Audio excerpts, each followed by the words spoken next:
Olá, boa noite. Mais uma live começando. Hoje, dia 15 de maio, e o tema é poder desistir, que é uma questão importante nos tempos que a gente vive, né? De tanta cobrança, de tanta performance, de tanta exigência.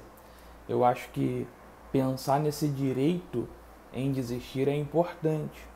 Até porque a gente se acostumou a viver numa cultura em que o desistir geralmente está associado aos aspectos negativos, sobre ser covarde, sobre não ter tentado, sobre não se empenhar tanto. E que às vezes é verdade.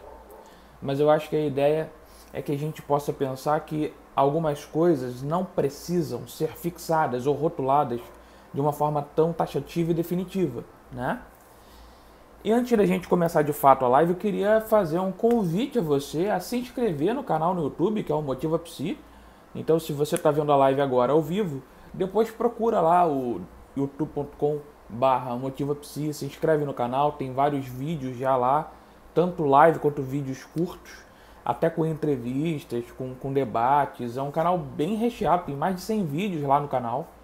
Para quem está me conhecendo hoje, eu sou Bruno Barcelos, psicólogo clínico, tem sempre live quarta-feira aqui, texto segunda, e tem bastante conteúdo aí no Instagram, né?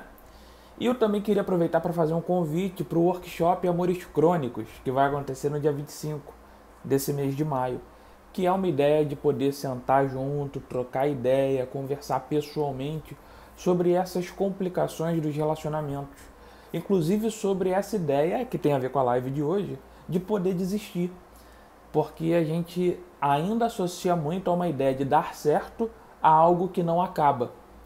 E eu acho que é legal a gente poder pensar que às vezes acabar é dar certo. Saber a hora de sair de cena também é dar certo, né? Então, se você tem alguém que acha que poderia participar dessa live, chama, manda uma mensagem no WhatsApp, ou depois, quando tiver disponível no YouTube, encaminha para as pessoas que você gosta e acha que pode aproveitar. E sobre o workshop, tem uma super promoção, então se você quiser ir, se inscreve logo, garante sua vaga, que vai ser bem legal poder trocar ideia pessoalmente aqui em Niterói com cada um de vocês, tá bom? Bom, pensando nessa questão sobre desistir, eu acho que isso serve para vários aspectos da nossa vida, né? Profissional, acadêmico, relacionamento.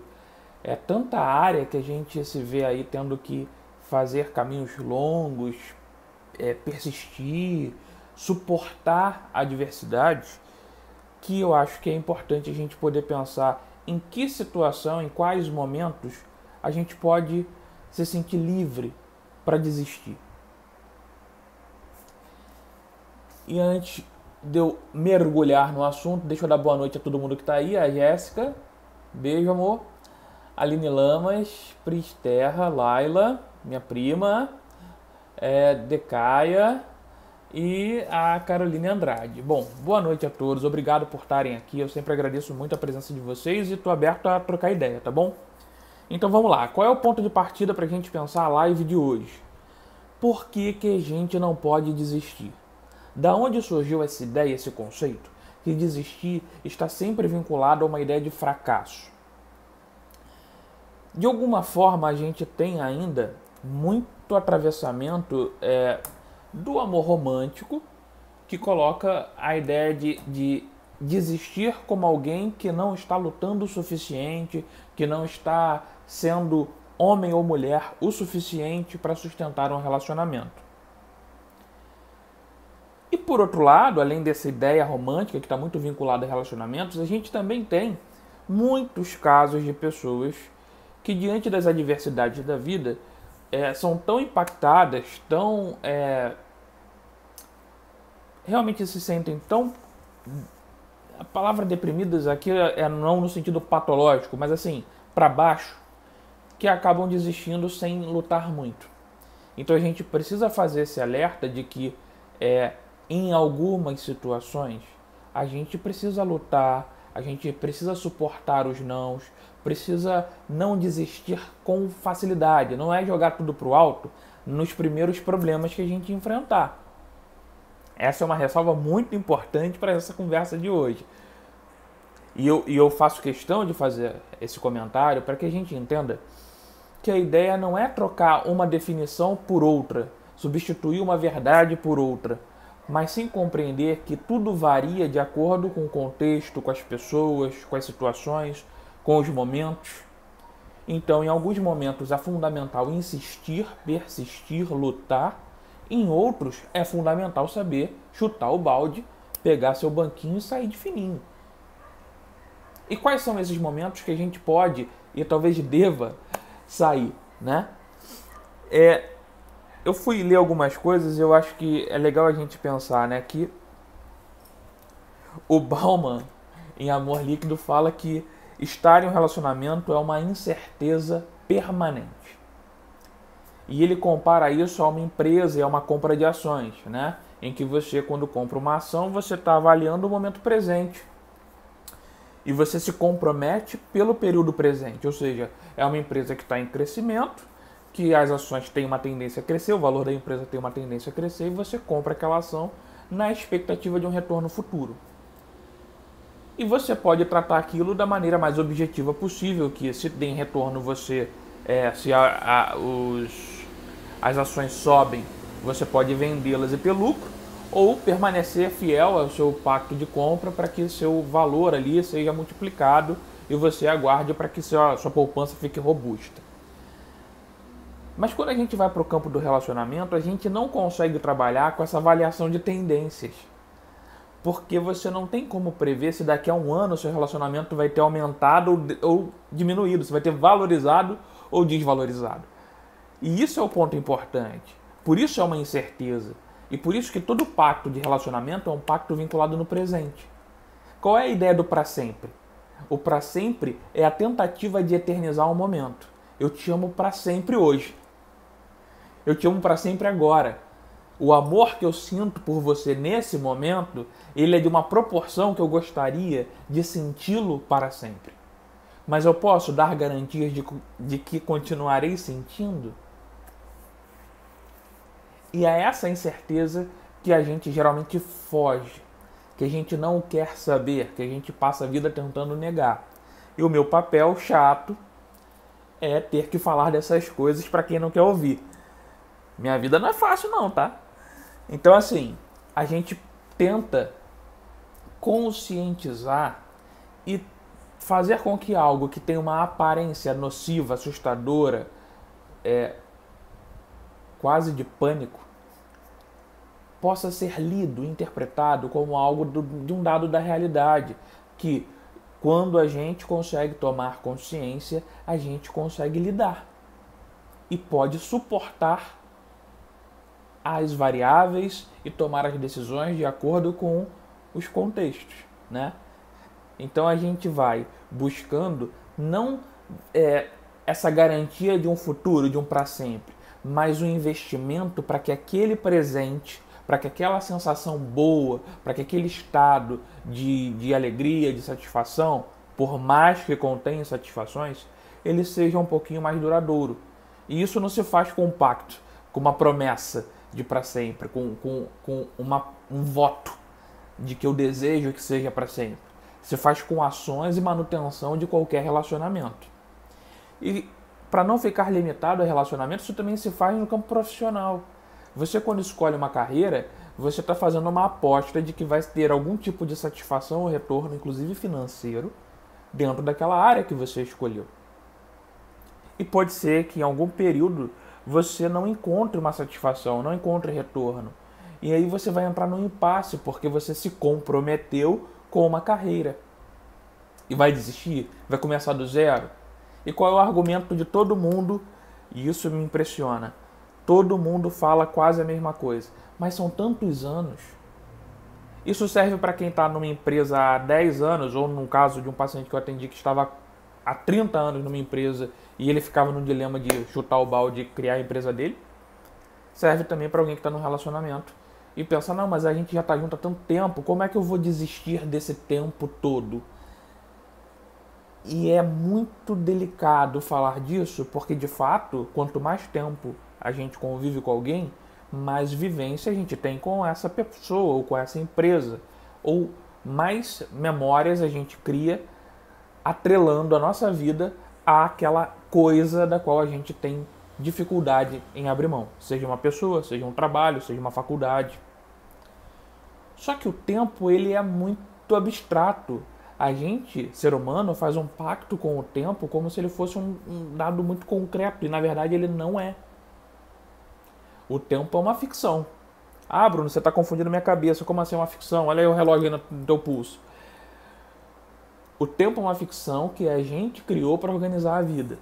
Ou seja, a gente, desde os primeiros homens lá, precisou fazer algum tipo de critério para contar as distâncias, para contar determinados acontecimentos, e aí a gente passou a usar um critério de avaliação do tempo, seja quantas luas tem, seja quantos sóis, seja a posição do sol no céu, ou até vir o advento da ideia de tempo, relógio, hora, volta que a Terra dá no Sol, blá, blá, blá, blá, e tudo isso que a gente hoje vive, né? E a gente conta o ano de 15 de maio de 2019, seja cristão ou não.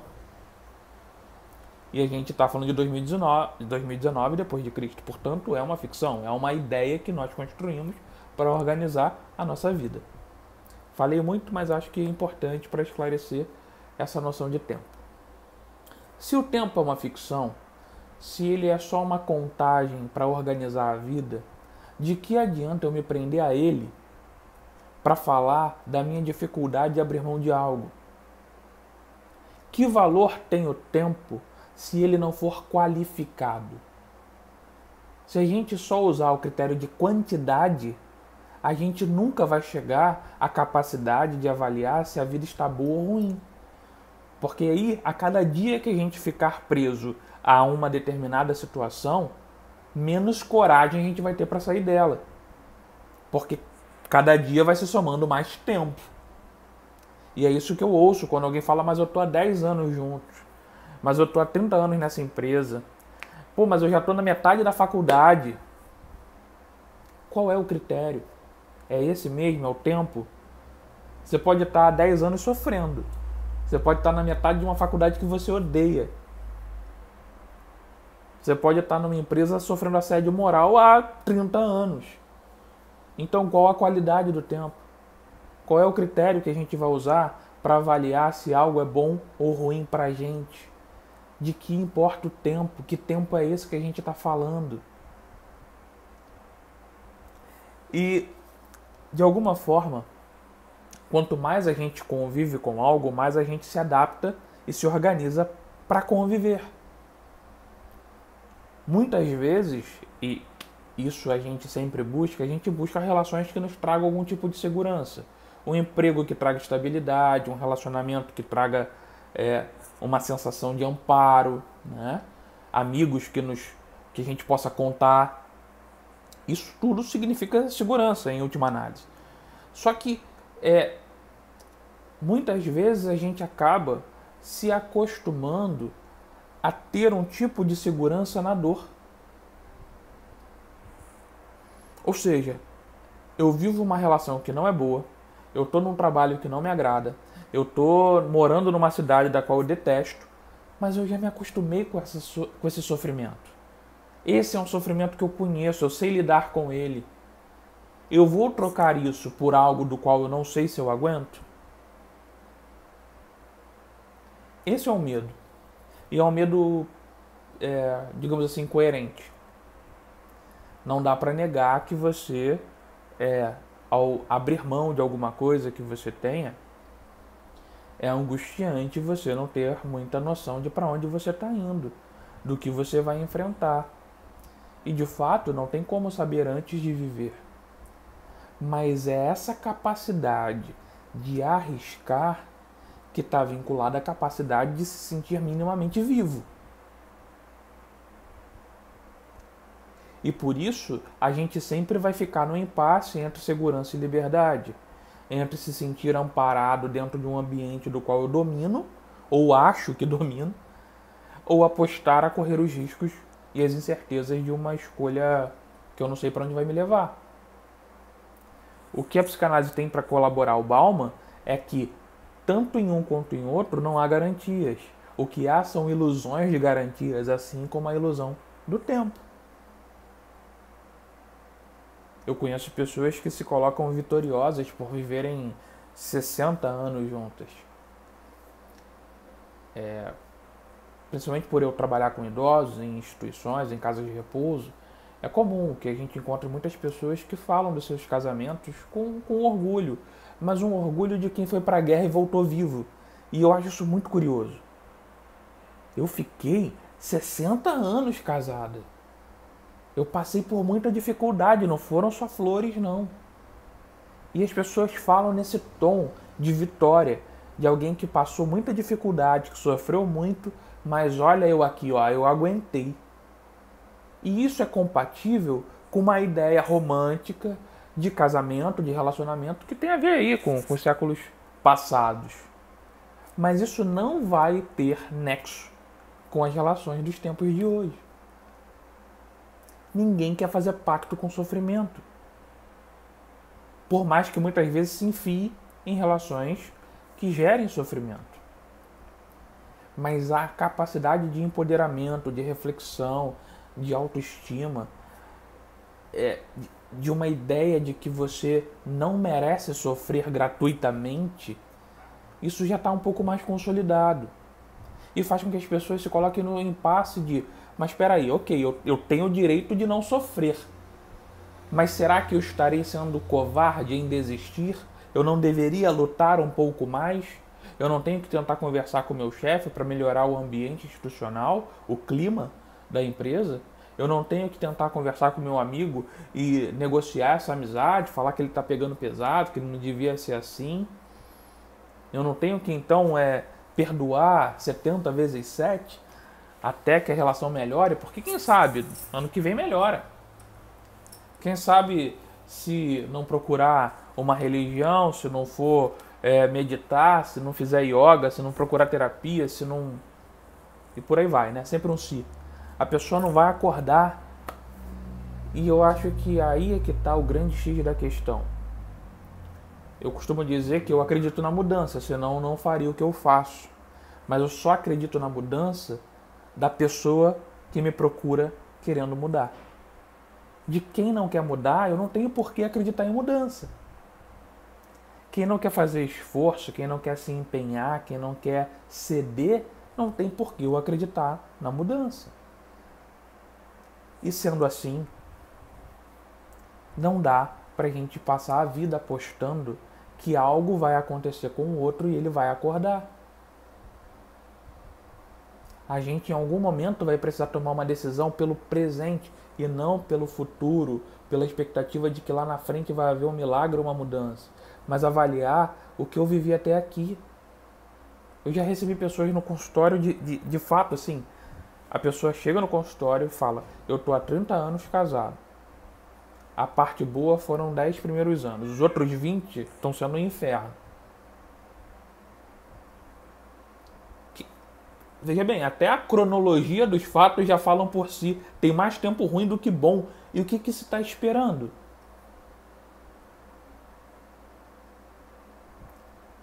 O que é isso que as pessoas esperam ou se incumbem num dever quase moral de não desistir? Por que a gente associou desistir à covardia? Por que a gente inventou, e a gente chega às vezes no extremo, que é um tragicômico, né? Aquelas pessoas que falam assim: não, eu vou lutar pelo amor de fulana ou de fulano. E aí faz declaração, bota carro de som, compra isso, compra aquilo, faz loucuras para provar que ama e para poder convencer o outro a amá-la. Como se fosse possível um amor por persuasão, por convencimento. E aí, se o outro não ama, a culpa ainda é do outro, porque ele não está bem. Ele não está enxergando as minhas qualidades, porque eu sou um espetáculo. Então eu vou ajudá-lo a enxergar. Mas tudo isso, muitas vezes, é uma forma de fugir de um sentimento de cobrança interna. E, claro, um medo de um julgamento social, do que os outros vão pensar de mim, porque eu desisti, porque eu saí de casa, porque eu larguei o emprego, porque eu larguei a faculdade. E aí você não está vivendo mais para você ou por você, você está vivendo pela torcida. Vivendo para agradar a opinião pública. como se essas pessoas de fato fossem te ajudar na hora que você precisa. E esse é um ponto importante. Geralmente as pessoas que se importam com você respeitam suas decisões. A não ser que você esteja atentando contra a sua vida ou de alguém. Ok, aí é um outro ponto. Mas, de um modo geral, quem tem esse carinho, esse respeito, essa afetividade, vai buscar manter essa relação de forma respeitosa. Mas se o outro está mais preocupado em você atender às expectativas dele, eu acho que esse outro também deveria ser repensado o quanto importa, o quanto vale. E aí a gente vai entrando nas várias coisas que a gente também precisa aprender a abrir mão, a desistir. A desistir de convencer um amigo de que você é um bom amigo, a desistir de agradar as pessoas, a desistir de tentar ser legal com todo mundo e depois se ver com vários problemas de saúde, de coluna, deprimido, ansioso porque não conseguiu agradar ninguém. Percebam, desistir é também existir. Quando eu desisto de fazer um papel que está em função de um outro, eu estou me dando o direito de preservar a minha própria existência. E é esse o ponto-chave dessa live. É a gente não se perder no outro, a ponto de não conseguir mais voltar. A gente pode sim dar um mergulho, dar uma passeada, é gostoso, é legal, acho bom. Mas a gente precisa ser capaz de voltar para nós, digamos assim. Porque se eu for e ficar, talvez eu não consiga mais voltar. E aí eu vou afundar. Desistir muitas vezes também é um ato de coragem, um ato de respeito a você mesmo. Um ato de perceber que você investiu, fez tudo que estava ao seu alcance, buscou todos os recursos e chegou a um ponto que não tem mais o que investir. E se não tem mais o que investir, se você já apostou todas as suas fichas, se você já buscou todos os recursos, é um direito, em algumas situações, é quase um dever, desistir. Desistir para você se recuperar, para você se cuidar, para você se dar chance de viver novas experiências. Desistir porque não cabe a um sustentar 2, 3, 4, a não ser que a gente esteja falando de pai, mãe, filhos, e aí talvez de fato há um investimento maior das figuras paternas e maternas para sustentar os filhos. Mas até uma fase, né? Até a hora que eles se tornam adultos. Depois a relação passa a ser horizontal. Então desistir não é só ser covarde porque você não está fazendo o esforço de melhorar. Aí vai depender do contexto. Se na primeiro desentendimento, na primeira cobrança, na primeira pressão você pula fora, talvez você esteja sendo muito frágil e precisa rever essa fragilidade. Talvez você precise se trabalhar mais para se colocar mais disponível para passar por desafios. Mas se você já passou por vários desafios, se você já fez o seu empenho, se você já buscou as ajudas que eram cabíveis e nada mudou a modo de que você acha que vale a pena, o que você ainda está esperando? A gente não merece se tornar escravo de uma pressão social. Agora, é só sobre o social? Óbvio que não. Toda desistência também é um fim. Toda desistência também é uma interrupção. E como interrupção, como Freud nos diz, ela traz elementos de castração. A gente chega na beira do nosso limite. E isso assusta, porque a gente no fundo gostaria de poder muito. Mas se dar conta de que não pode tudo é um pouco aterrorizante. É muitas vezes angustiante, chato. Mas é a partir dessa constatação que a gente pode organizar a vida. Eu preciso encarar que eu não posso tudo para eu poder buscar aquilo que eu posso. Porque muitas pessoas se perdem buscando um ideal impossível. E como ele é impossível, como ele não tem uma materialidade para ser colocado à prova, a pessoa relativiza tudo para argumentar de que, bom, mas olha só, se eu fizer daquele jeito, eu alcanço aquela ideia. É muito cansativo às vezes quando você está no consultório e aí você faz um questionamento para um paciente, assim, do tipo, tá, você está querendo, vou dar um exemplo esdrúxulo, tá? Você está querendo ter uma criação de tubarões, porque a barbatana do tubarão vale muito, você vai poder vender para o Japão, eles consomem, então você, sei lá, China, você vai ganhar muito dinheiro, beleza. Mas você sabe nadar?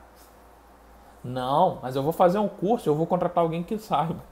Tá, beleza. Mas você tem dinheiro então para fazer isso? Não, mas aí eu vou achar um patrocinador que eu vou apresentar a minha ideia para ele vai se encantar com a minha ideia e aí ele vai apostar em mim.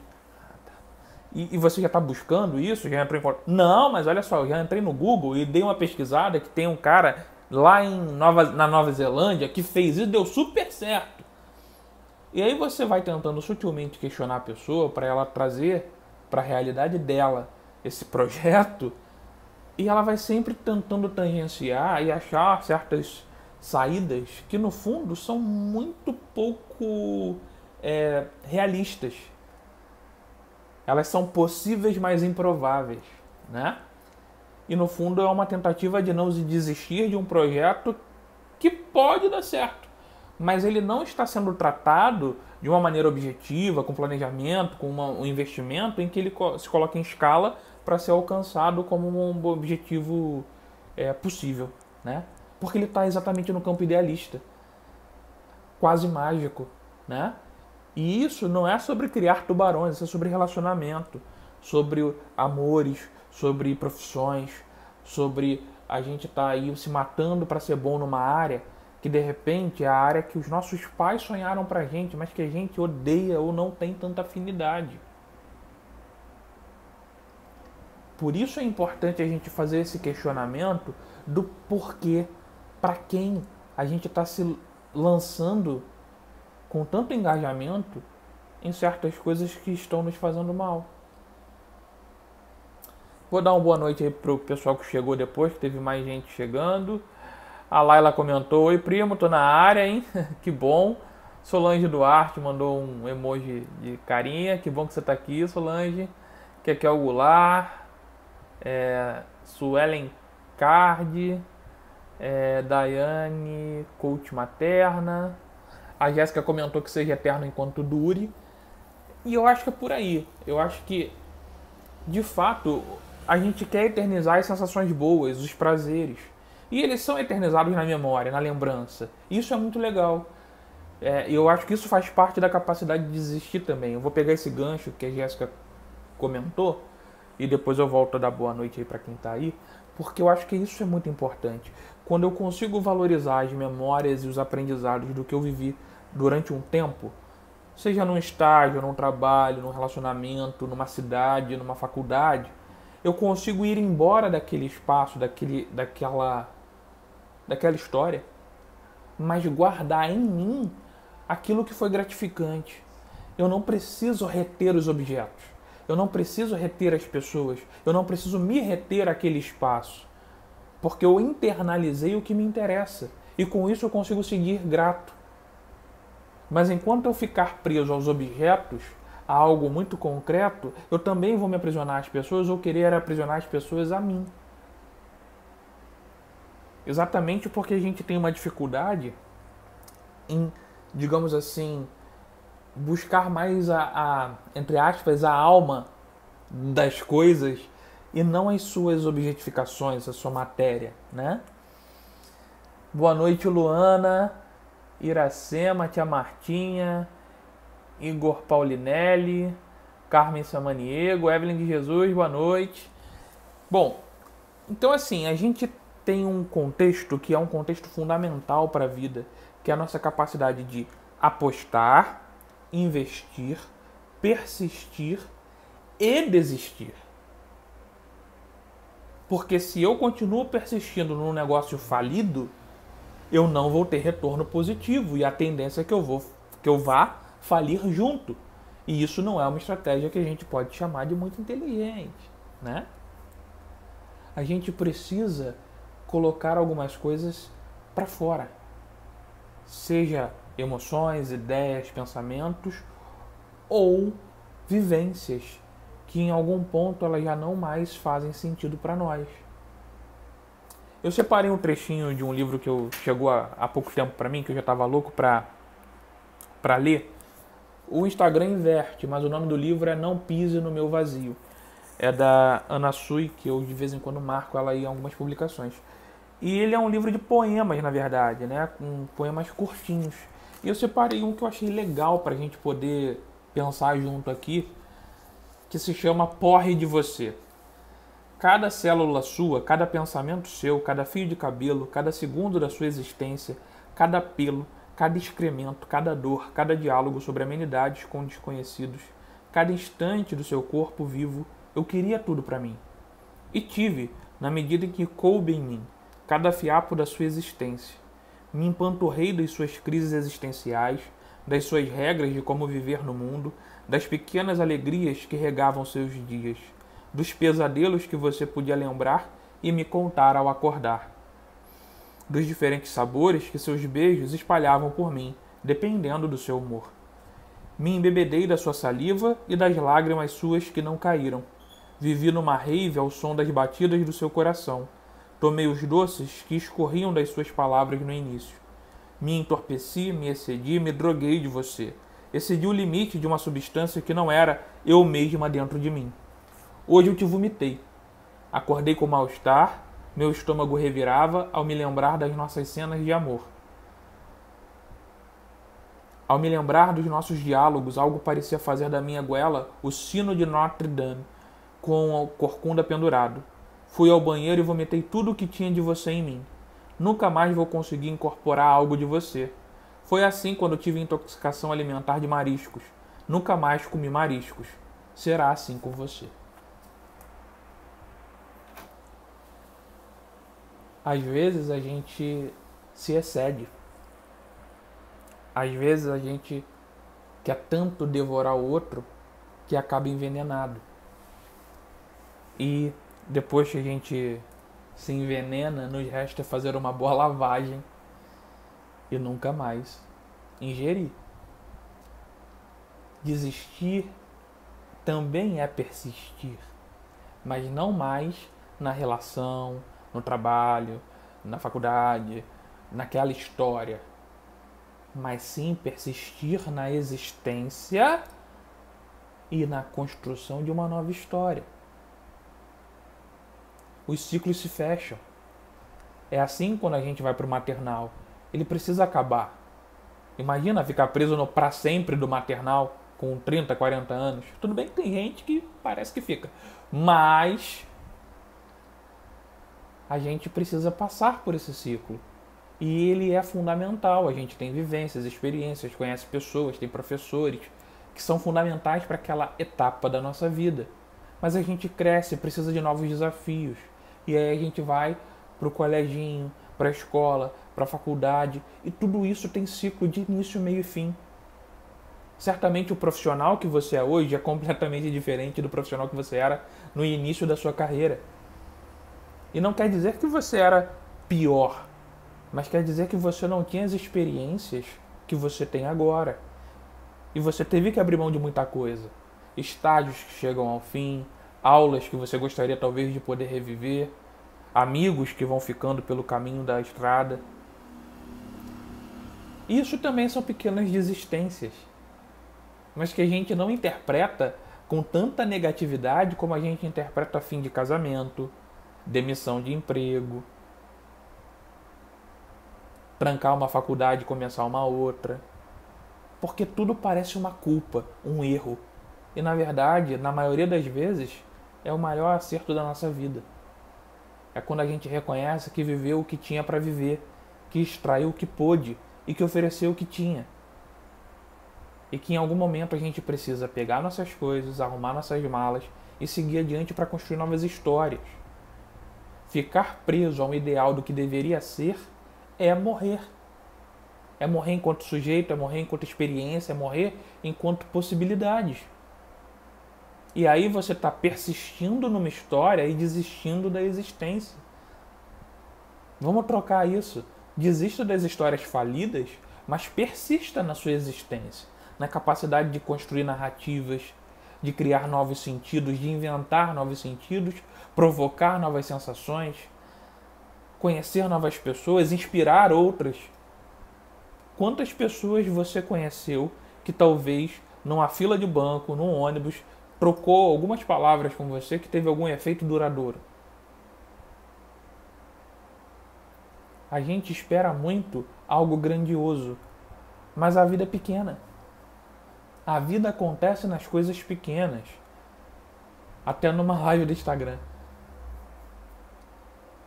Então para de querer grandiosidade, para de querer que tudo dê certo, para de querer um casamento de 50, 100 anos. Queira um casamento que você queira hoje. E amanhã, quando acordar, tenha a sorte, o privilégio de continuar querendo. Tenha um trabalho que você acorde até meio brocochô, com uma preguiça, mas quando você estiver lá, você esteja com puta tesão de fazer aquilo que você faz. Se for professor, tem desconto, porque criança. Mas, tirando esse fato, a gente precisa encontrar uma vida qualificada e não uma vida quantificada. Não é pelas quantidades de vezes que alguém foi à Disney, não é pela quantidade de dinheiro que ganha, ou pela quantidade de carro, ou se tem isso ou tem aquilo. É tão pobre esse critério. Isso também serve para a quantidade de anos de um casamento. E daí? Esse orgulho em dizer que ficou 40 anos casado está dizendo o quê? Que você é um presidiário contente? Porque se você conta com ar de sofrimento que ficou 40 anos casados, se você está dizendo que, olha, nem senti passar os 40 anos, 50 anos, para mim é como se fosse ontem, porque eu me sinto feliz, satisfeito, mesmo tendo dificuldades, tristezas que a vida tem, é outra história. Porque você está feliz hoje.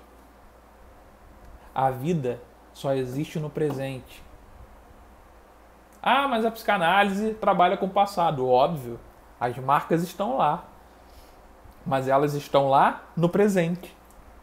Elas acontecem agora em você. A gente fala do passado como uma marca cronológica para organizar a vida. Ou seja, foi em torno dos 3, 5 anos. Mas a marca e as consequências dessa marca estão atuando agora no presente. Por isso o que importa é o presente. Não é uma busca no passado, é uma busca do quanto o passado ainda está presente. E isso serve para tudo, para as escolhas profissionais, para as escolhas afetivas.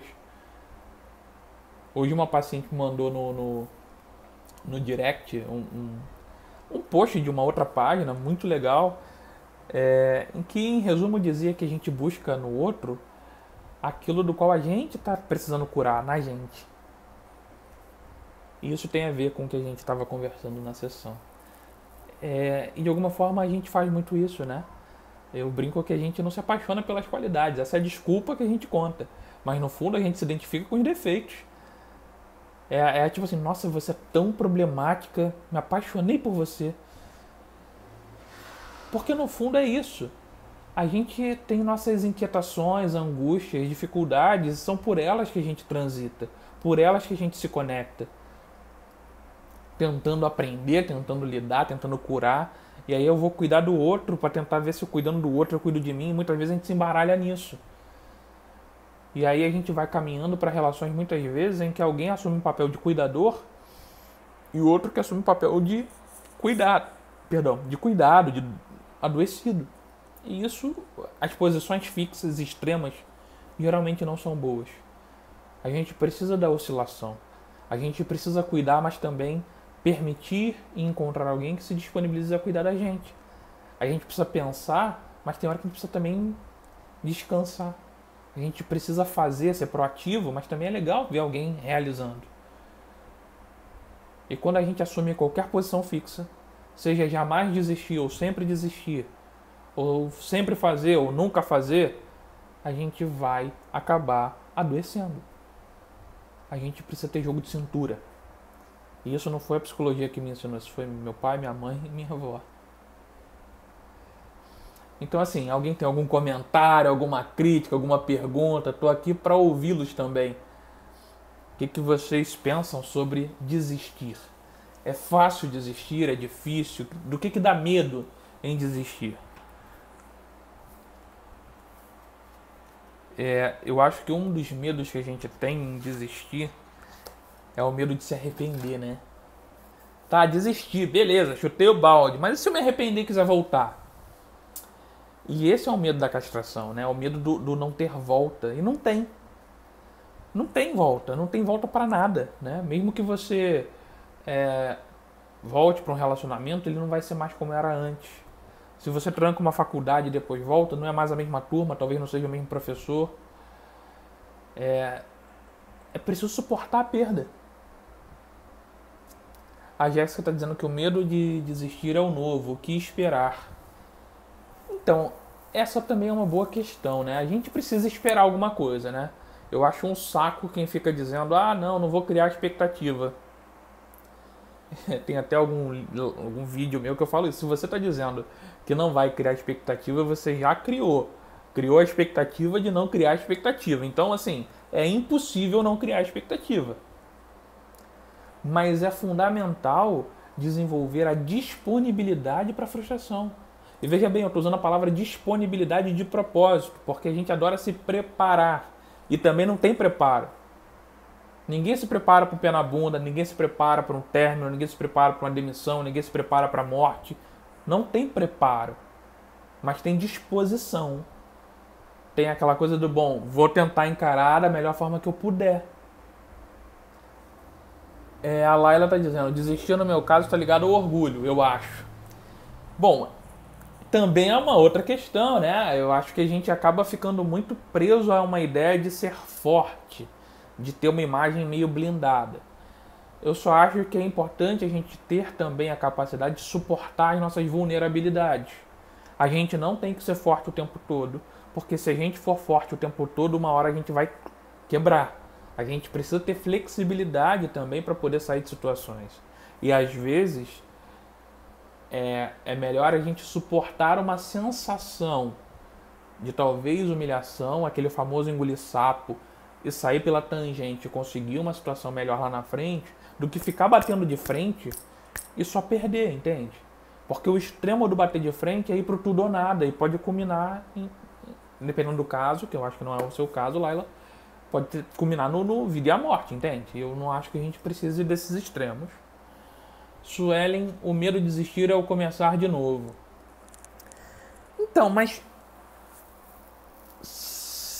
eu entendo essa questão, Suelen. Eu acho que de fato é assustador começar de novo. Mas a ideia de que estar em algo por muito tempo não exige começos ou recomeços, eu acho que também é um pouco ilusório, entende? Porque se você está num trabalho, eu, psicólogo, estou há 9 anos como psicólogo, em fevereiro aí do ano que vem, completo 10 anos de carreira. Eu tive que começar e recomeçar diversas vezes na minha carreira. Não porque eu parei alguma coisa, mas porque eu mudei de caminhos, porque eu estudei, porque eu trabalhava num ambiente e fui para outro, porque eu aprendi, porque eu comecei a fazer texto, porque eu comecei a fazer vídeo, porque eu comecei a dar palestra. Quantos começos tem numa história? Se você pensar num relacionamento, como você comentou aí, filhos pequenos, eu sei que eles crescem, mas é tenso. Começar um relacionamento sem filhos é diferente de quando eles passam a ter filhos, o que também é um tipo de começo, entende? Então, de alguma forma, a gente está sempre começando ou recomeçando. O que muda é a nossa sensação de segurança. É o que os políticos adoram que a gente acredite, né? Tá tudo um caos, tira para todo lado, mas o importante é a sensação de segurança. Porque é o que funciona, é a percepção de que tá tudo bem, de que, pelo menos eu tenho isso aqui. Tem. Tem casa, tem marido ou esposa, tem filhos? Tem. É seu. Ou é emprestado, é temporário. Eu falo isso muito pela experiência que eu tive com uma palestra com o Tinia Fournier, que é um indígena da tribo Funiô lá de Pernambuco, se eu não me engano. E ele falava que na cultura dele nada é deles, eles não têm esse apego de posse. O que é deles, né, eles nomeiam como meu aquilo que eles entendem como sagrado. Ou seja, meus olhos, minha alma, isso é meu. Mas as coisas e as pessoas não são minhas. Seja porque eu uma hora vou embora e essas coisas vão ficar, ou porque essas coisas vão embora e eu vou ficar. E de fato, se a gente pensar friamente, o que é difícil, eu entendo perfeitamente que tem assuntos que não dá para ter essa razão toda, mas se a gente pensar um pouco mais, exercitar e começar a desenvolver afetos considerando a temporalidade dos fatos e da existência, nada é nosso, ninguém é nosso, nem o conhecimento é nosso. Ah, a única coisa que ninguém vai roubar de você é seu conhecimento. Mentira. Se você tiver Alzheimer, também rouba. Ou outros tipos de demência. Então, é tudo emprestado, é tudo temporário. E eu acho que essa noção, e aí Freud tem um texto maravilhoso que é sobre a transitoriedade, é quando a gente percebe que exatamente por tudo ser transitório que essas coisas têm valor. Imagina um filme que não tivesse hora para acabar. Você iria ver? O valor das coisas está exatamente na percepção de que elas acabam, de que tem um fim, de que o encontro uma hora acaba, de que uma relação pode acabar, de que um bebê cresce. A transitoriedade é a base da capacidade de investimento.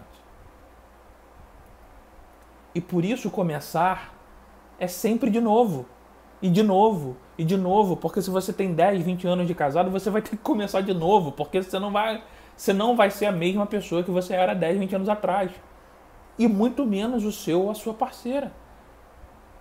E esse é um erro. Achar que a pessoa que está com você é a mesma. Não é. Ah, mas você adorava pagode, agora odeia. As pessoas mudam.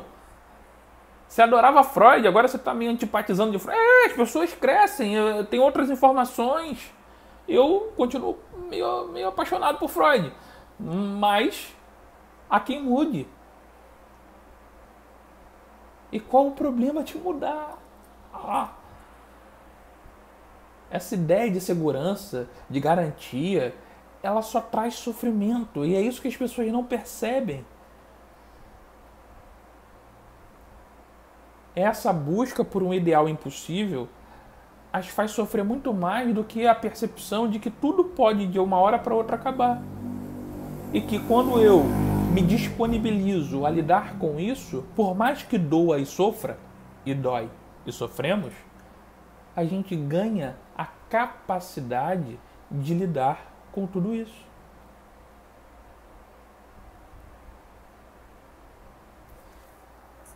Então acho que eu respondi a todo mundo que comentou. Eu acho que é fundamental a gente pensar,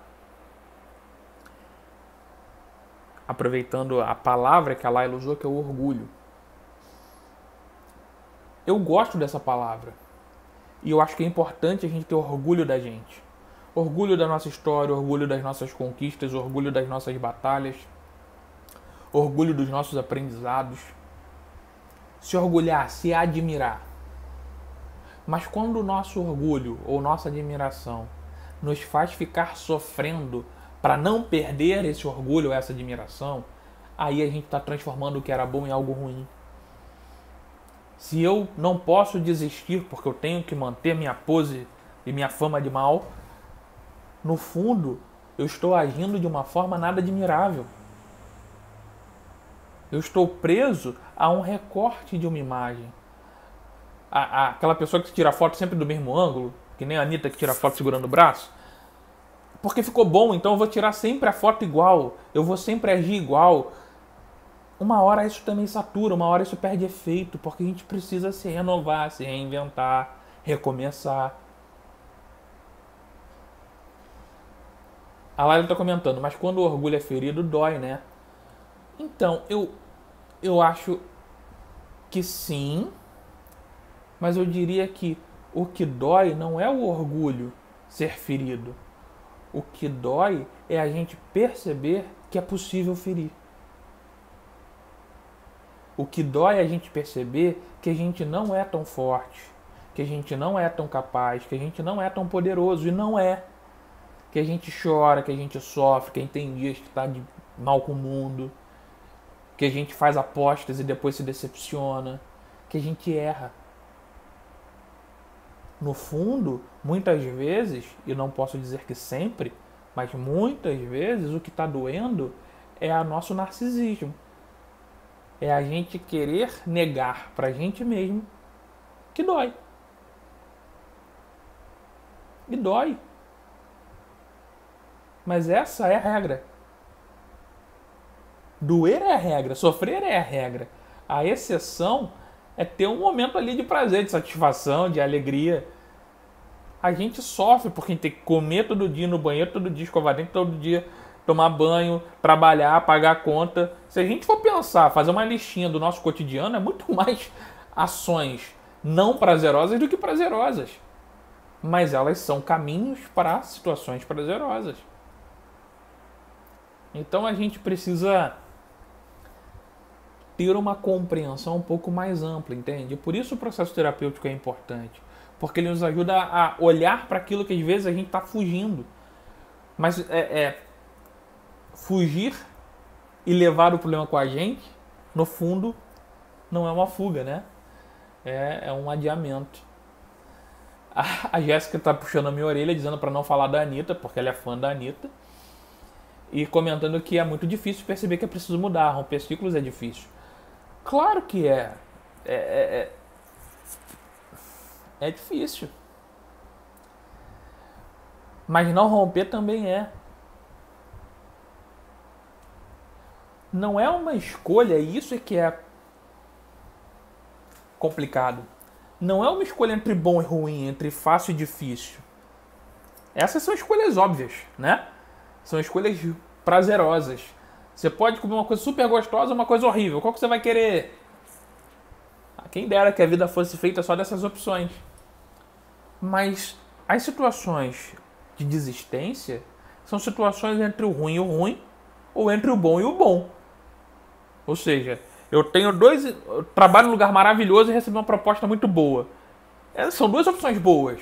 E aí, como é que eu escolho? Ou eu tô, sei lá, duro, né? Como tem caso aí, falando de forma mais realista, né? Tem pessoas que estão numa situação financeira crítica, numa relação de dependência financeira de um parceiro, e precisam escolher entre ficar numa relação ruim ou sair e passar talvez um pouco de necessidade. Aí é escolher entre o ruim e o ruim. São situações difíceis mesmo, não tem como dizer que não é, entende? Mas em algum momento, em algum modo, a gente vai precisar botar contra a parede aquilo que tem mais valor para nós. E em geral, a última etapa é aonde eu me sinto vivendo.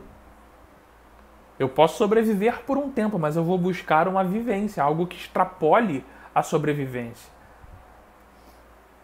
A Layla, na real, de modo figurado, alguém na história sempre sofre, né? Geralmente a parte que ama mais sofre mais. A Anitta, adoro. Olha, eu acho que tem aí uma questão que também é complicada, né? Assim, como saber se alguém ama mais ou menos, né? Qual é o critério para medir isso? No consultório, esses dias, um paciente trouxe essa questão. Não, porque eu acho que a pessoa me ama. Eu sinto que pelas ações ela me ama. E eu, no meu jeitinho um pouco sarcástico, perguntei, mas isso importa? Porque, percebam, a gente perde muito tempo tentando saber do amor do outro.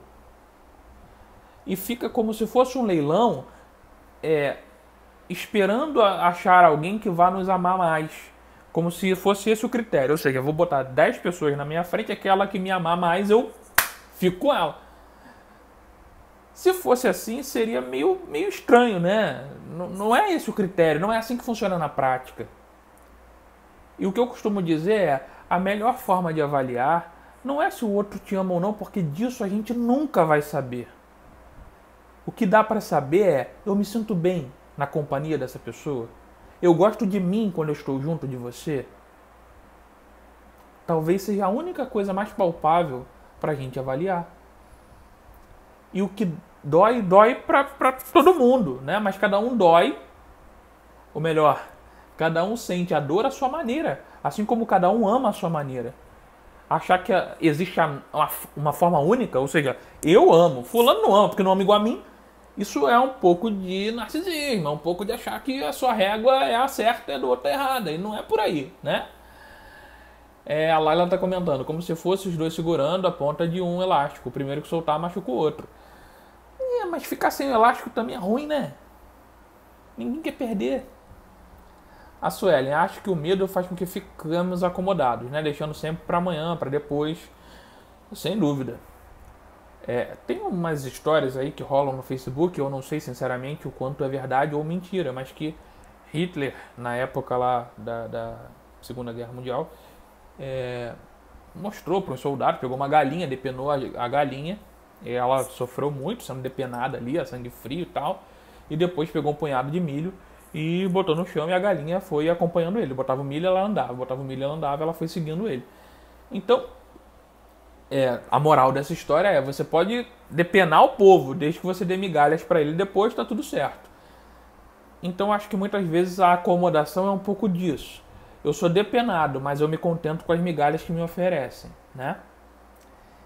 E a Viviane está dizendo, ok, mas a massa em demonstração complica. Então, eu concordo com a sua frase. Eu só faria uma adaptação.